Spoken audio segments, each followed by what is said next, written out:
FPS Guru, and I'm here again with Todd. So, can you tell me what you do again? Yeah, one of the founders of Hi-Rez Studios, and here we just talked about Smite, but now we're here talking about Tribes. Yes, we are. So tell me about Tribes. Give a little background to our viewers. Just describe what the game is. Sure. So for people who aren't familiar, the franchise actually started in 1998 when a game called Starseed's Tribes released, and it was really ahead of its time. It had massive battlegrounds, jetpacks, very team-based gameplay, interior and exterior maps, and one of the big revolutions, or actually it was a bug in the original game, is this idea called skiing, where players could move really quickly across the map. So we've embraced all those features with Ascend, and so it has jetpacks, it has skiing as a core part of the game, so we bid it the world's fastest shooter because you're achieving just crazy fast speeds. So that's what Tribes is. And it's based around PvP. Now, how many maps are you going to be releasing? So at launch we'll have about 15 maps and a few different game modes. Really the marquee game mode of Tribes is capture the flag. So you have two teams, two flags, you got to capture the other flag, return it to the base.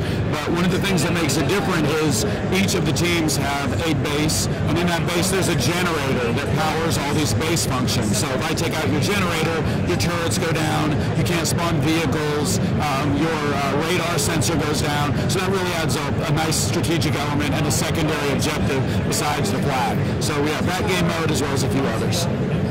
And are you going to be adding on to that after the release? Yeah, we are. I mean, Tribes is a free-to-play game. Hi-Rez, we're all about trying to make, AAA free-to-play. So basically, really high production values, but keep it free for the gamer. So the the content upgrade for Tribes is more weapons for players to play with, more maps, and every once in a while, new game modes as well.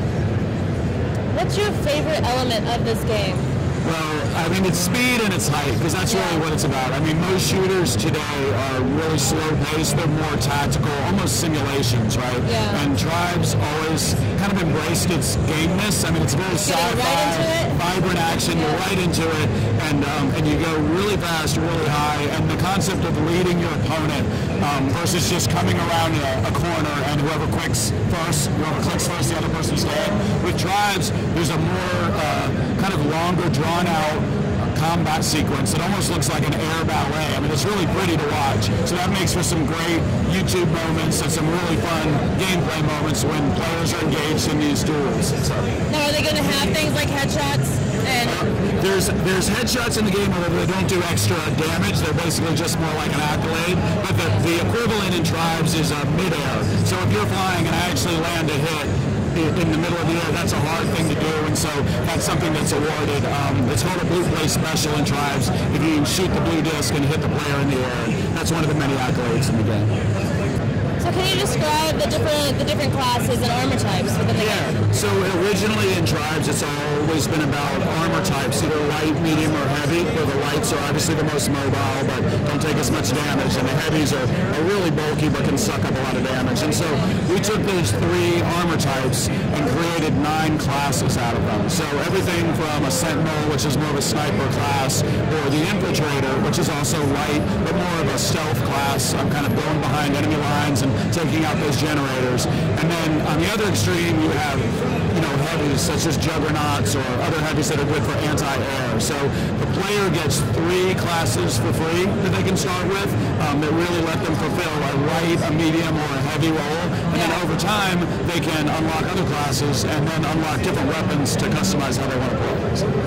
Now, I know this is a shooter, but is there any melee? There is melee. There is, okay. Yeah, it is. I mean, it's not a complex system. I need to get close enough with you and hit you with either my sword, if I'm Diamond Sword, or the other faction is Blood Eagle, and he has this cool-looking claw. Awesome. So melee is a part of it, and particularly infiltrators that are stealth can often use melee to take out opponents. Well, that's pretty awesome. Now, why would I want to play this shooter as opposed to another one?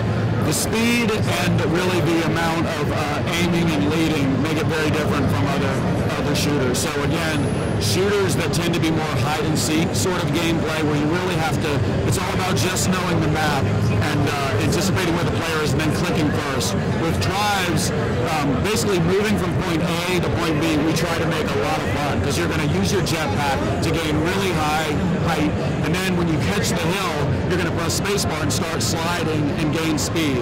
And as you do that over and over and you get better at that, you can kind of keep your momentum going. And again, it's almost like playing a shooter on a skateboard or a hoverboard or skiing is what we call it in the game. And so that feeling of movement is something you really can't get in other shooters, and a lot of people, once they try it, they kind of get hooked and they want more of that. And as the players say, they got to go fast. So. Now, I am kind of sort of watching the map behind us. How big is your biggest map and how small is your smallest map? Yeah, I mean, one of our small maps will be large to most shooter players. So you can cover a lot of distance quickly in Tribes when you're skiing. So, you know, a small map for us is a team deathmatch sort of format. They tend to be bowl shaped, so it focuses all the action right in the middle. Even if you can't ski very well at the beginning, you just press spacebar, you head downhill, and you fight a lot in the middle.